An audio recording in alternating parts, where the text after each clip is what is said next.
ധ്യാനം തുടങ്ങിയ പിന്നെ ഞങ്ങൾ എല്ലാവരും ഒരു നേരം ഫ്രൂട്ട്സാ. ഒരു കണക്കിന് ആലോചിച്ചാ നല്ലതാ. പ്രകൃതിയുമായിട്ട് ഇണങ്ങിയുള്ളൊരു ജീവിതമാണല്ലോ ബെസ്റ്റാ. അച്ഛനല്ലോ കഴിച്ചായിരുന്നോ? ഏയ് എനിക്ക് ഇവരെ പോലെ കഞ്ഞിയുമില്ല, നിങ്ങളെ പോലെ ഫ്രൂട്ട്സും ഇല്ല. മിത ഭക്ഷണം. അച്ഛനുള്ള പോർക്കും പൊറോട്ട മേട വെക്കണ്ടിട്ടാ. തന്തൂരി ചിക്കൻ കിട്ടിയില്ല.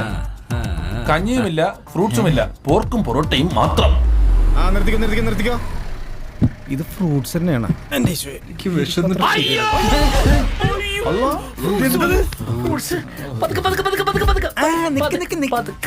സംശയമുണ്ട്, ചെറിയ സംശയം. എന്തിന്? ആദ്യം പരിശോധന, അത് കഴിഞ്ഞിട്ട് പരിശോധിക്കാൻ.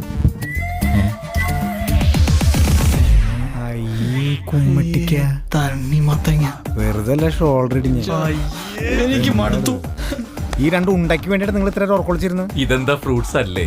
കുഴപ്പമില്ല, നാളെ 4 പേർക്കും വയറിലേക്ക് മത്സരിക്കാം. കഞ്ഞി